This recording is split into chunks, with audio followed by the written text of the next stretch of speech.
Olá, amigos, bem-vindos ao curso online da Vox Idiomas. Hoje nós vamos falar, dando continuidade à aula anterior, sobre pronomes pessoais. Eu havia dito na nossa última aula que os pronomes pessoais se dividem em duas categorias, aqueles que são sujeitos de frase, os subjetivos, e os pronomes pessoais que são objeto de frase, os objetivos. Eu dei um exemplo na nossa última aula sobre o médico opera o paciente, ou seja, ele opera ele, ou seja, o ele que veio antes do verbo é o pronome que é sujeito, subjetivo. E o ele que veio depois do verbo é o pronome objetivo. E aí, olha só, em inglês, uma palavra diferente para o pronome quando ele é sujeito e outra palavra diferente para o mesmo pronome, que pode ter a mesma tradução quando ele é objeto. Isso acontece em português. Nós temos os chamados pronomes retos, que são aqueles pessoais do caso reto que são sujeitos de frase, o eu, tu, ele, nós e outros.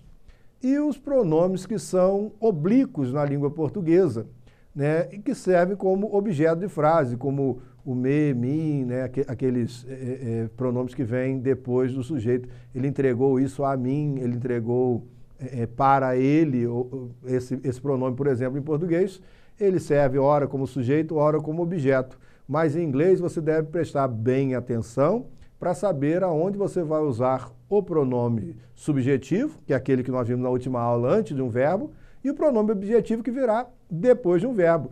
Observe na nossa tela. Né? Se você observar, né, os nossos pronomes objetivos, objective pronouns, né, no singular. Olha, me é o equivalente ao I. Né? O eu, o I, vem antes de um verbo. O me virá depois de um verbo. O pronome you, esse não. Esse, se você for falar você antes de um verbo ou depois, sempre será you. Só com uma pequena observação em relação à pronúncia. Esse pronome you, quando está no final de uma frase, com certeza não tem nada depois dele, você pode ter certeza que ele é um pronome objetivo. Porque se ele fosse subjetivo, teria um verbo logo após ele. Esse pronome, quando está em final de frase, você observará a pronúncia, muitos pronunciam ya, ok? How are ya? Muitas vezes vocês encontrarão essa pronúncia. Então, não estranhe a parecer o you que você conheceu ao longo da sua vida inteira como you, sendo pronunciado como ya. Mas aí, ele está no final da frase e ele é não mais pronome pessoal, mas pronome objetivo. Nada impede que seja pronunciado you no final. Mas você preste atenção que você vai, a partir de agora, notar que às vezes esse you aparece com essa pronúncia que eu falei para vocês. Outra coisa é o he. He, quando vem antes de verbo. Agora, se vem depois de verbo, é him. Ok? Então, o ele, que vem depois de um verbo, é him.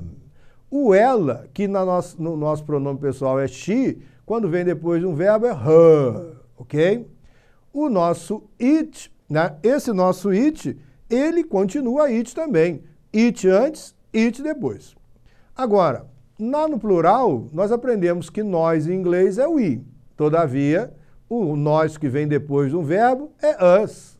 Estão lembrados lá na nossa lição, onde nós falamos do imperativo, onde eu me incluo na ordem, né? Você fala let us, vamos-nos. Né?